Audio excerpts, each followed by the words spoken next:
পাঠায় বাটা যে কোনো খাবার কিন্তু অনেক বেশি মজার হয়। আর সেটা যদি ভর্তা হয় তাহলে তো কথাই নেই, একেবারে সোনাই সোহাগা। আজকে পাটায় বেটে আমি কাঁঠাল বিচির ভর্তা করব। রেসিপি যদি একটু ভালো লেগে থাকে লাইক কমেন্ট করে পাশে থাকবেন।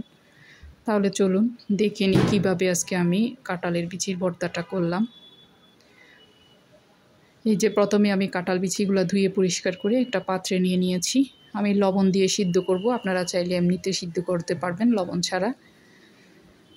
আর একটা কথা বলবো, যাদের হাই প্রেশার আছে তারা এভাবে আগে যদি লবণ দিয়ে সিদ্ধ করে ফেলেন কিংবা যে কোনো কিছু ভাজার সময় লবণটা দেন তাহলে আপনাদের সমস্যা হবে না। আর না হয় কিন্তু যাদের হাই প্রেশার আছে তারা কাঁচা লবণ খেলে প্রেশারটা বেড়ে যায়, যার কারণে আমি প্রথমেই লবণটা দিয়ে সিদ্ধ করে নিয়েছি। পানিটা শুকিয়ে নিয়েছি দেখতে পাচ্ছেন। তারপর একটু তেল দিয়ে আমি প্রথমে কাঁঠাল বিচিটা কিছু সময় একটু ভেজে নিব। সয়াবিন তেল দিয়েছি, আপনারা চাইলে যে কোনো তেল দিতে পারেন, মানে সরিষার তেল কিংবা অলিভ অয়েলও দিতে পারেন, কোনো সমস্যা নেই। খুব ভালো করে আমি একটু ভেজে নিয়েছি। এরপরে দিয়েছি কাঁচামরিচ, একটু তেল দেবো আবার, পেঁয়াজ রসুন এগুলো দিয়ে আমি একটু সয়াবিন তেল দিব আবার। সয়াবিন তেল দিয়ে আমি এগুলোও ভেজে নিব, একটু সফট করে ভেজে নিব যাতে রসুনটাও একটু সিদ্ধ হয়ে যায়। আবার তেল দিয়েছি আর একটু লবণ দেব, যেটা বলেছিলাম আর কি, আমি যেহেতু আলগা লবণ খেতে পারি না যার কারণে আমি লবণটা আগে দিয়ে দিচ্ছি।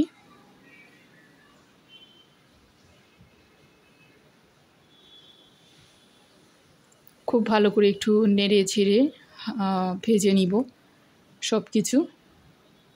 এই যে লবণটা দিয়ে দিয়েছি আর একটু পরিমাণে। আপনারা চাইলে পরবর্তীতে যখন মাখার সময় তখনও লবণটা দিতে পারবেন, কোনো সমস্যা নেই। খুব ভালো করে যখন ভাজা হয়ে যাবে তখন আমি এটা নামিয়ে ঠান্ডা করে নেব। এটা চাইলে আপনারা কিন্তু ব্লেন্ডারও ব্লেন্ড করে নিতে পারেন। একটু হলুদের গুঁড়া দিয়েছি কালারটা একটু সুন্দর দেখানোর জন্য আর কি, যাতে কালারটা সাদা কিংবা ফ্যাকাশে দেখা না যায়। এখন হচ্ছে ঠান্ডা করে আমি জাস্ট পাটায় বেটে নেব এটা।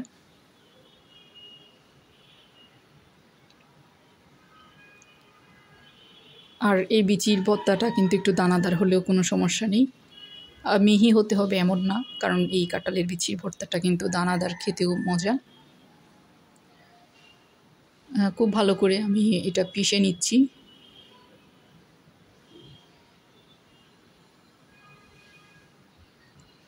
যাতে রসুন কাঁচামরিচ কিংবা পেঁয়াজ সব কিছু একসাথে মিক্স হয়ে যায় আর কি।